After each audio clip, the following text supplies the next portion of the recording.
Hi Ron, and today we're going to solve Valid Anagram LeetCode easy problem and do it in all possible ways. Let's firstly define what is anagram and provide explanation for it. Anagram is a word phrase formed by rearranging the letters of a different word or phrase. So, for example, we have this anagram word which is anagram. We have word S, we have word T. T is rearranged. The word T is rearranged from the letters of word S. All letters from S were in T word. So we generated anagram, which is our anagram because all possible letters were used. I want to stress that the anagram may be not a real word; it can be imaginary word. So think that it has this word has to be meaningful.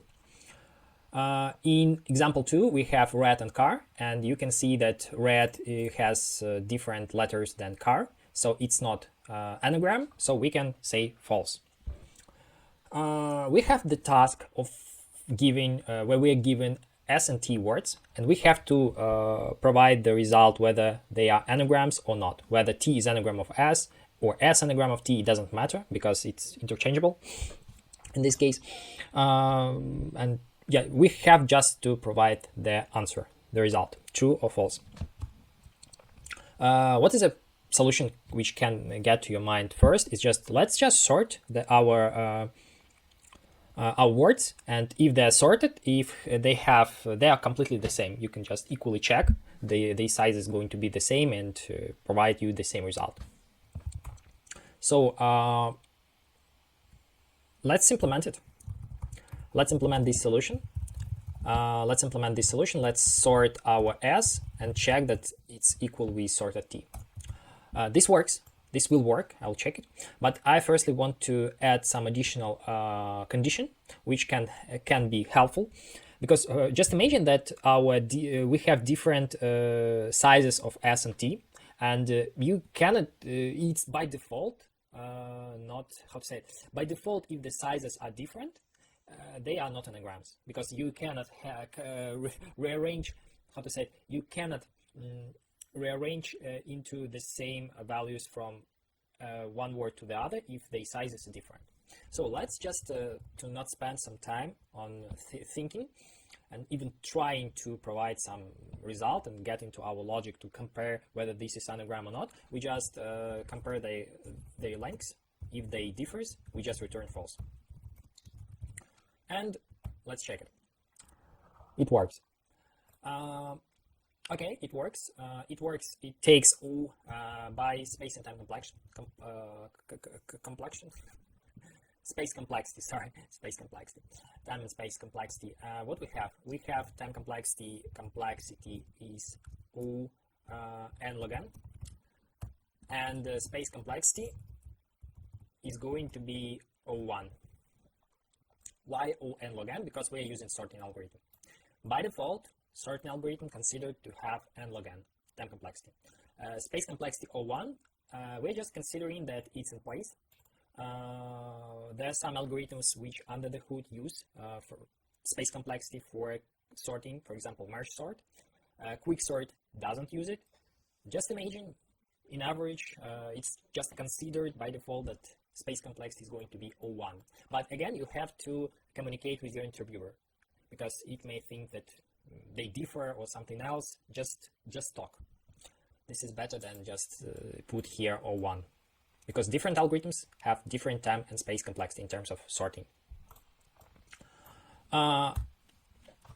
What's next? Okay, we got this solution, but whether it's possible to get a more optimized way to solve it for ON time complexity, for linear time, and the answer is yes, it's possible, and let's implement it.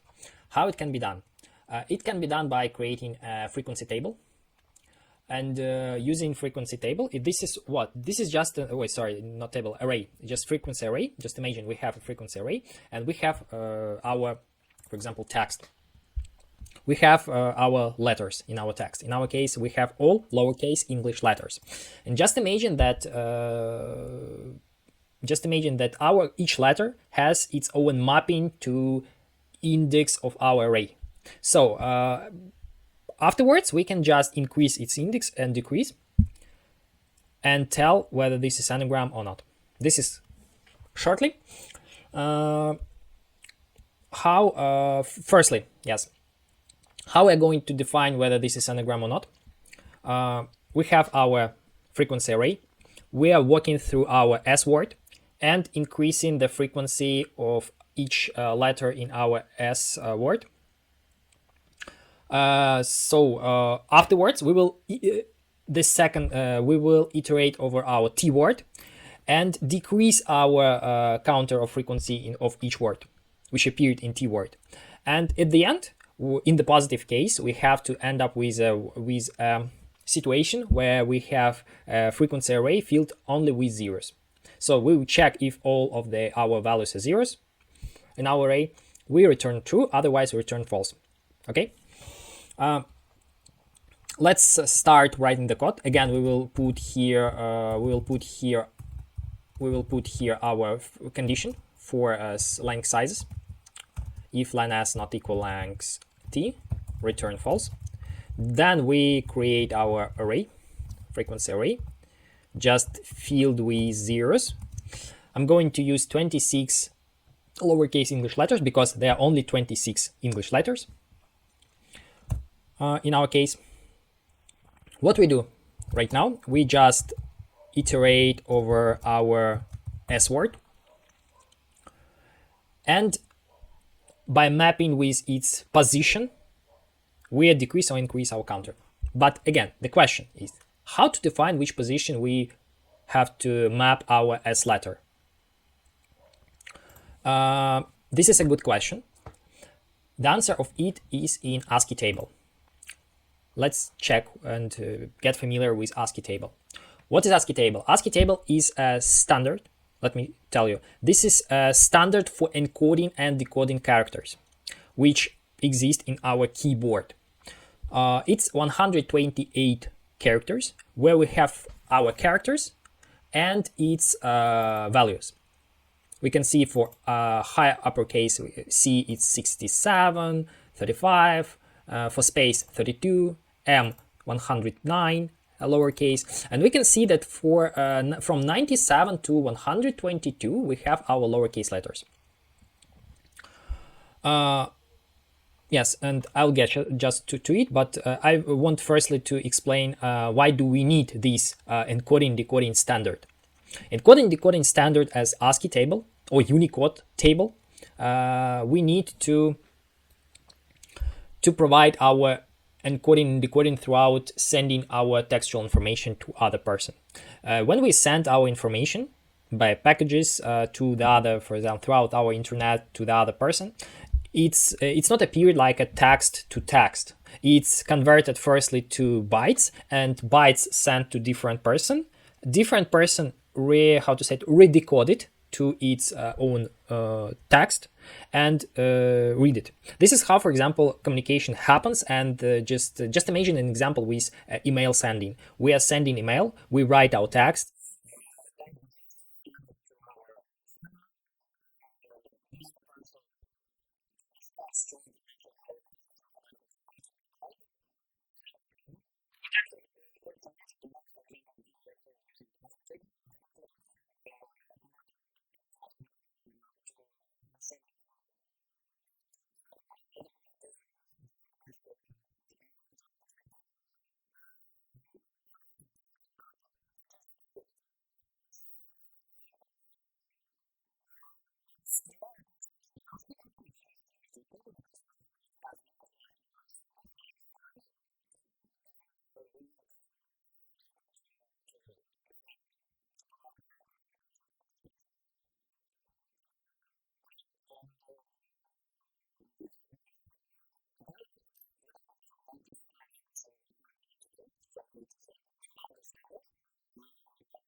Character code for A.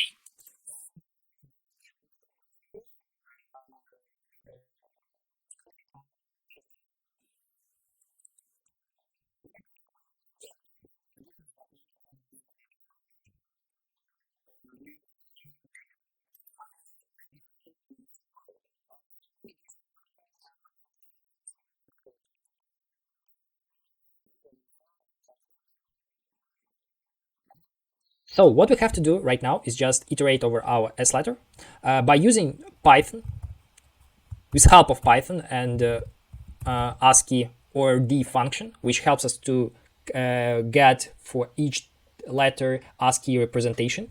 It's ASCII representation.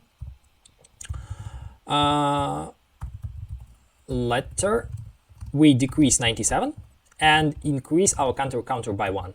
The same can be done for our T letter. The same can be done for our T letter, but instead of increasing, we're decreasing it, as I said before. And afterwards, we just return if we iterate over all our for the in frequency table for all our values, and check that all our values are zeros. It provides us true if yes, it's 0, and if all our values are true, then we return true. T letter, and this is going to probably work. Let's check it out. It works. Whether we can optimize it further, it can be asked by interviewer, and the answer is yes, we can do it better, because we are just right now 2 times iterate over one word. We're doing one walkthrough, iteration through the S letters, then we do the same for the T letters. It's possible to combine together like this, and to be able to iterate at the same time by both S letters and T letters, we may use zip function, which helps us to create a iterable object for us, combined iterable tuple object. And sorry, but instead of T, let's use ST, because S to S letter, T to T letters, yes, and SS, and this is going to work. Syntax error, yeah, for S letters, for S letter, comma, T letter in zip. Yes, this is our solution. It's working solution. Let's look at our time and space complexity. Complexity and space complexity.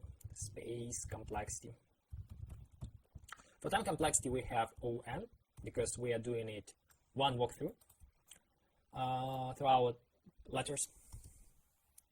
And for space complexity, it's O1. Why O1? Because we allocate only 26 digits. It's a constant amount of memory size.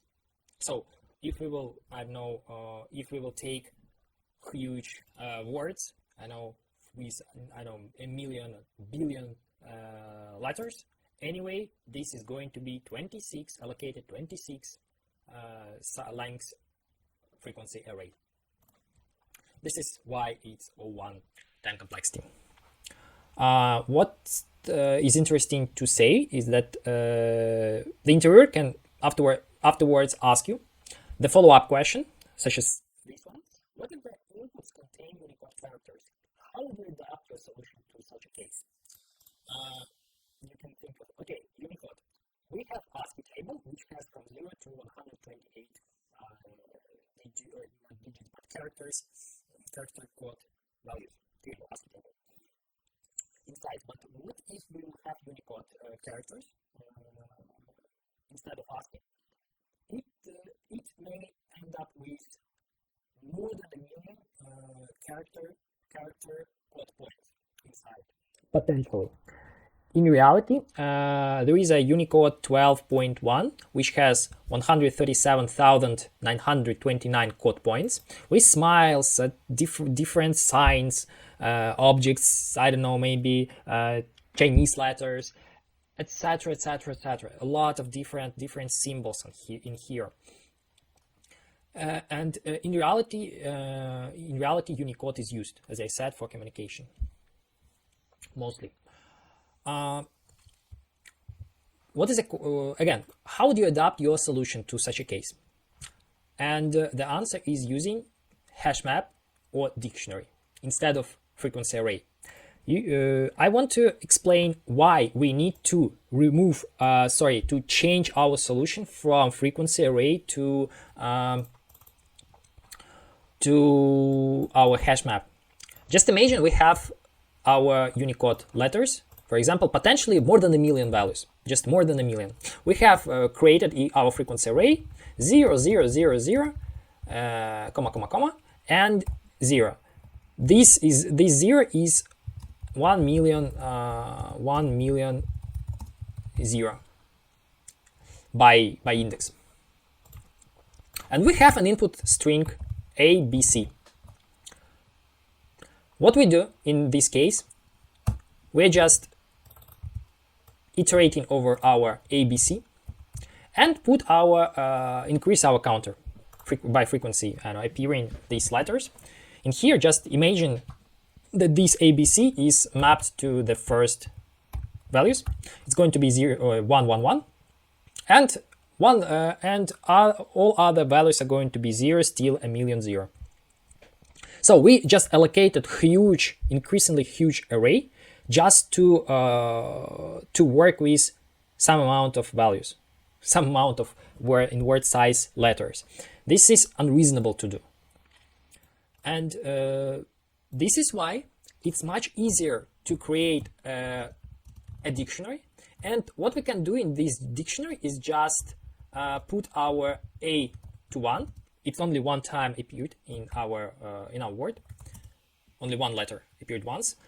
B letter appeared once, and C letter appeared once, and that's it. And you don't need to have a lot of empty zeros inside. But I want to stress that if we have a small in size, in range amount of letters, like ASCII, in ASCII, because we have, for example, or in our case, we have only 26 English letters, it's much convenient to use frequency array because you don't have an overhead in terms of hashing.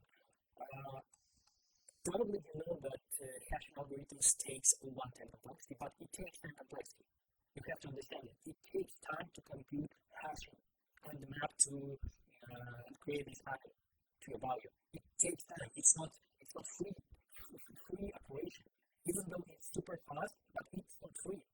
And it's higher than just using by index, by working with some array indexes. Because you just, put in some array by index some value, or take it, or did plus one, or decrease, increase. This is much faster by this hashing operation. And this is why, in terms of ASCII or in terms of only lowercase English letters, it's better to use frequency array. But if we have a lot of big size of Unicode characters, it's better to use and more efficient in terms of space. And in terms of space, hash map or dictionary. Let's create our hash map. Sorry, but we're doing it here because we don't need to go to our logic if our length differs. So we're right now adapting our code to dictionary to answer this follow-up question. Let's remove this one. Even though no, I will just remove this one. Frequency, here it is. Okay, everything else is needed for us, but I don't want to forget it, so I will use items here. What we do, we just create our dictionary. We start iterating through our S letters and T letters at the same time. And then we are just, what we can do is just a moment. We can use get operation, letter, each S letter equals H get S letter. Why I use get method, and instead of just simply increasing our counter by 1, because by default, if you will try to increase your counter in your dictionary by 1 and your key is not going to be created, you will get an error. Raised error key is not found will be provided to you. So we have to use get method and put 0 value as a default value if S letter doesn't exist, if F as a key. The same we're doing for T letters, but we are decreasing our letter counter E by 1, and then we just iterate over our items. Sorry, not items, this is a mistake. Values, only values, and check whether all of the values are zeros or not. If all of the values are zeros, we are going to be provided true is going to be returned. Let's check it out. Accepted. Let's submit this code. And it works fine. It works fast, and this is what is needed for us. We are just passed through all of these possible solutions and even answered follow-up questions. I try as much as possible to provide the way of thinking to you and not just providing the solutions. Thank you very much. Thank you very much for your time. Thank you very much for listening, and have a good coding day. Bye.